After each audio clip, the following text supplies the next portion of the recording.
I told you that a 14-year-old boy vanished into thin air in broad daylight in a city full of cameras, and nobody truly knows what happened.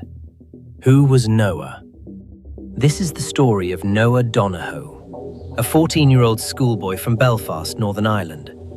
A pupil at St Malachy's College, one of Belfast's most respected schools. He was bright, ambitious. He wanted to be a doctor. He loved music. He had a beautiful empathy for people. He was raised by his mother, Fiona, as a single parent. She called him her constant source of wonder.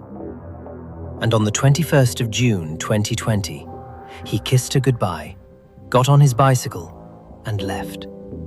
She never saw him walk back through that door. Chapter 2: The Night He Disappeared. It was the middle of the COVID-19 lockdown. Belfast was quiet. Streets were nearly empty. Noah told his mum he was cycling to meet friends at Cave Hill, the famous Belfast hillside overlooking the city. But his friends later told police those plans had been cancelled. Nobody knew where he was actually going. Chapter 3: Fiona's Fear. Fiona had been deeply worried about her son all week. She told police he had been behaving strangely, that his moods were completely out of character. He had been crying earlier that day. When she asked why, he told her he had been laughing. She said, "His moods have been so out of character. I'm really concerned for his safety. He has never gone missing before." That night, at 9:45 p.m., Fiona called 999 to report her son missing. Chapter 4: The CCTV Trail. Police launched a search. CCTV operators across the city began pulling footage. What they found on those cameras was deeply disturbing. Noah was captured cycling south across Belfast. Then he turned north, away from Cave Hill, away from home. And on the cameras, he appeared confused, distressed. At some point, he began removing his clothes, his helmet, his jacket, his shoes. Item by item, left behind on the streets of North Belfast. He was last captured on camera near Northwood Road in North Belfast. After that, nothing. He vanished from every camera, every record, every trace. Chapter 5: The Search. For 6 days, Belfast searched. Volunteers, police, rescue teams, community members. His mum Fiona barely slept. She attended every police press conference. She never stopped asking. COVID-19 restrictions were still in place, but hundreds of people came out anyway. Fiona said she knew her son. She said something had gone wrong, badly wrong. Chapter 6: Found. And then, on June 27th, 2020, 6 days after Noah disappeared, they found him. Noah's body was discovered inside a storm drain tunnel beneath the streets of Northwood, North Belfast. A dark, freezing underground pipe. Nearly 600 meters of complete darkness. He was naked. He was alone. The cause of death was ruled as drowning. He was 14 years old. Chapter 7: The Police Theory. Police quickly concluded, accident. Their theory: Noah had suffered a head injury while cycling, become confused, removed his clothes, wandered into the tunnel, and drowned. It was a tragic accident, they said. Fiona Donohoe did not accept that, and neither did much of Belfast. Chapter 8: 3 Mysteries. Because surrounding Noah's death, there are questions that have never been answered. 3 mysteries that Belfast and much of the UK cannot shake. Chapter 9: Mystery number 1: The Instagram. The day after Noah's body was found, his Instagram account was memorialized. Memorialized meaning permanently locked, frozen. No one could access the private messages inside, including Fiona, Noah's own mother, locked out of her dead son's account. Someone had filed a request to Meta under the name of a local teenager. That teenager was called to give evidence at the inquest. He denied it 3 times. He said, "It was not me." His sister denied it. His mother denied it. Meta confirmed the request came from an email address that resembled, but did not exactly match, their family's email, with small but deliberate errors. To this day, nobody knows who really filed that request, or why. Chapter 10. Mystery number 2. The laptop. On the evening Noah disappeared, witnesses came forward to say that a man named Daryl Paul had approached them. They said he was trying to sell a laptop. Witnesses said the laptop looked like the one Noah had been carrying when he left home that day. 2 anonymous phone calls were made to police, reporting what was happening. But here is where the mystery deepens. CCTV footage, the same CCTV that captured Noah's movements, placed Daryl Paul on the other side of Belfast at the time Noah disappeared. So how did he have Noah's laptop? And who actually made those anonymous phone calls?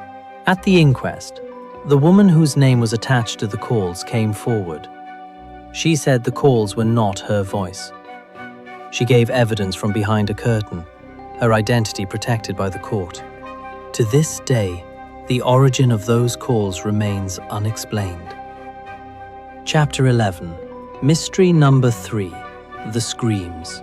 Residents who lived near the storm drain on Premier Drive came forward during the inquest. They heard something that night. Screams. Multiple residents reported hearing screams coming from the direction of the drain. One resident said she heard someone trying the handle of her back door at 3 o'clock in the morning. Another saw a strange white light near the drain entrance. Police investigated. No explanation was ever found. Chapter 12. The medical evidence. And what about the head injury theory? Pathologists found a broad bruise covering almost the entirety of Noah's forehead. Experts said it was sustained while Noah was alive, not after death. But they said it was not consistent with a weapon, more consistent with impact against a broad, flat surface. Police had originally suggested Noah hit his head cycling, causing the confusion. But pathologists pointed out he was wearing his helmet. It would have provided significant protection. And there were no abrasions on his forehead, which you would expect from a cycling fall.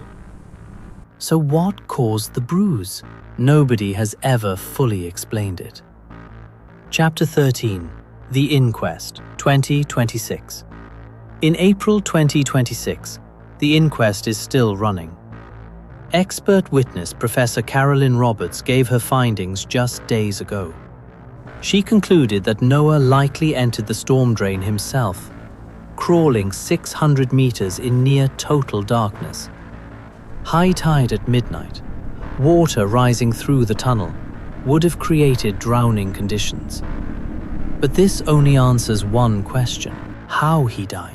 Not why he was there, not why he was naked, not why nobody saw him go in. Chapter 14. The Unanswered Questions. There are things in this case that have never been explained, and may never be. Why did Noah lie to his mother about where he was going?